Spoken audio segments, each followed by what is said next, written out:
नमस्ते सभी को। आज मैं यहाँ पर आपको सूत्र नेति दिखाने वाली हूँ कि सूत्र नेति कैसे करते हैं। नेति नेज़ल पैसेज को क्लीन करने की शुद्धि क्रिया है जो योग में हम करते हैं। ठीक है। सूत्र नेति के लिए एक हमें कैथेड्रल, रबर कैथेड्रल जिसे हम सूत्र बोलते हैं या दंड बोलते हैं, वो लेते हैं। 3 to 4 mm का इसका डायमीटर होता है, चौड़ाई होती है। यहाँ पर एक एंड इसका क्लोज रहता है, क्लोज एंड रहता है, और एक एंड इसका ओपन रहता है। सो जो क्लोज एंड है वो हम नॉस्ट्रल में डालते हैं। Okay, so let's start. सबसे पहले प्रिकॉशनरी हम चेक करते हैं कि कौन सा नॉस्ट्रल हमारा ओपन है। सो इनहेल, एक्सेल,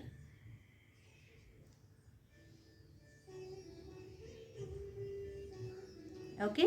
सो यहाँ पर हम चेक करके फील करते हैं कि विच नॉस्ट्रल इज ओपन। जो नॉस्ट्रल ओपन है वहाँ से हम स्टार्ट करते हैं करना। ठीक है। अब इस जो रबर कैथेड्रल है उसको नॉस्ट्रल से हमें अंदर डालना है, तो कभी भी इस तरह से वर्टिकली नहीं डालेंगे, हम हॉरिजॉन्टली डालेंगे। ठीक है। So let's start. सूत्र नेति करते समय हमें ध्यान किस बात का रखना है कि एकदम आराम से आपको सूत्र अंदर डालना है। किसी भी तरह का फोर्स नहीं करना है, किसी भी तरह की जल्दबाजी नहीं करना है, किसी भी तरह का जर्क देने की ज़रूरत नहीं है। धीरे धीरे धीरे धीरे आप सूत्र अंदर डालेंगे, आपको आपके थ्रोट के पिछले हिस्से में सूत्र फील होगा। तब आप दोनों फिंगर्स अंदर डाल के उस सूत्र का जो एंड है उसको होल्ड करेंगे और उसे पुल करेंगे। ठीक है। शुरुआत में थोड़ा वॉमिटिंग जैसा लग सकता है क्योंकि हम फिंगर्स अंदर डाल रहे हैं, तो रिफ्लेक्ट करती है हमारी बॉडी। तो थोड़ा मेंटली काम करके आपको करना है। 2-3 बार आप सूत्र बाहर निकालेंगे, वापस डालेंगे, ट्राई करेंगे। एक बार में अगर आप बिगिनर है तो एक बार में नहीं होता है। सिर्फ घबराने की ज़रूरत नहीं है, अपने आप को मेंटली फिजिकली प्रिपेयर्ड रखना है। ठीक है। ब्रीदिंग करते रहेंगे थ्रू दी माउथ। आपको ब्रीदिंग होल्ड करने की ज़रूरत नहीं है। माउथ ओपन रख के आपको सांसें लेते रहना है। एंड आपका टंग नीचे की तरफ रिलैक्स पोजीशन में रखना है, ऊपर खींच के टंग को नहीं रखना है। ठीक है। सो चलिए स्टार्ट करते हैं।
इसी तरह से एक नॉस्ट्रल से आपका कंप्लीट होने के बाद आप दूसरे नॉस्ट्रल से कर सकते हैं। दोनों नॉस्ट्रल से करने से पहले आप अपने सूत्र को स्टरलाइज करिए। गर्म पानी में थोड़ा देर उसको भिगो के रखिए ताकि वो सूत्र थोड़ा सॉफ्ट हो जाए और स्टरलाइज हो जाए।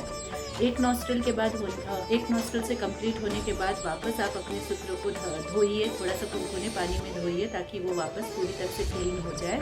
और ये आप सूत्र नीति जो है वो आप वीकली ट्वाइस कर सकते हैं, वीकली वंस कर सकते हैं, जैसी आपकी रिक्वायरमेंट है। अगर आपको एलर्जीज़ की प्रॉब्लम है, अगर आपका ब्लॉक नॉस्ट्रल्स है, बहुत जल्दी सर्दी वगैरह आपको होती है, तो आप वीक में 2 बार कर सकते हैं।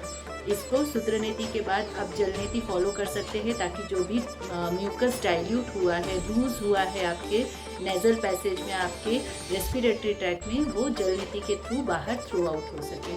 सो इस तरह से आप सूत्र नीति करके अपने श्वसन तंत्र को स्वस्थ रख सकते हैं, अपने श्वासों की जो क्वालिटी है वो इम्प्रूव कर सकते हैं। जितने भी डस्ट पार्टिकल्स है या हार्मफुल बैक्टीरिया है वो सारे आपके नॉस्ट्रल से दूर हो सकते हैं। सो इसी तरह से आप प्रैक्टिस करते रहिए। Be safe and healthy. Thank you very much.